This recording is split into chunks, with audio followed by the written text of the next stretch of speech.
ভালোবাসা হচ্ছে 5 প্রকার: অ্যাকচুয়াল, সেক্সুয়াল, কমার্শিয়াল, আর্টিফিশিয়াল আর ভার্চুয়াল। অ্যাকচুয়াল, যে প্রেমে কোনো ময়লা নেই।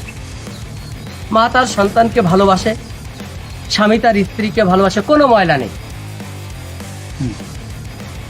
সেক্সুয়াল, যৌন বিনিময়ের মাধ্যমে একে অপরকে কাছে টানা।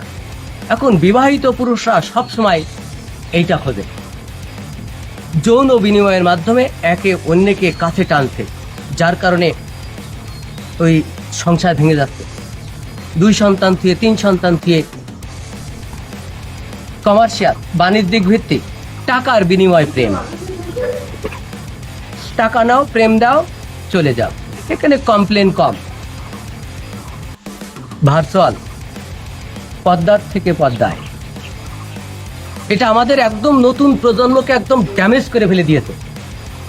তার মানে এ দেশে বসে অন্য দেশে পুরো রুমটা পর্দা করে নিয়েছে। নিয়ে দেখো, আমার অ্যাকাউন্টে টাকা দাও, তুমি যা খুশি দেখো।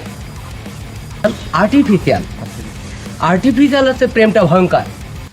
এটা হচ্ছে রূপ, রস, কথা, পোশাক, ভুরু, চোখ ইত্যাদি দেখে মন নেবে, কিন্তু মন কখনো দেবে না। এই জন্যই ওই মারছে ছুরি, তারপরে বোম ইত্যাদি, অ্যাসিড, এগুলো আসলে অশিক্ষিত মানুষের কাজ, যেগুলো করে থাকে।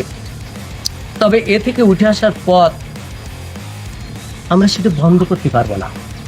মোবাইল, আমি এখানে বসে 10 কিলো, 20 কিলো, 1000 কিলো দূরে কথা বলতে পারি। সব সময় সুযোগ করছি কখন বউ একটু দূরে থাকে আমি অন্যের সাথে কথা বলবো। বউ সুযোগ খুঁজতেছে যে স্বামী কখন বাইরে থাকবে, আমি একটু কথা বলবো। এ থেকে আমাদের একটা সময় ধ্বংসের দ্বার প্রান্তে এনে দেবে। তবে আমাদের নতুন প্রজন্ম যদি এই শিক্ষায় শিক্ষিত হয়ে যদি বেরিয়ে আসতে না পারে, মহামারী আকার ধারণ করবে।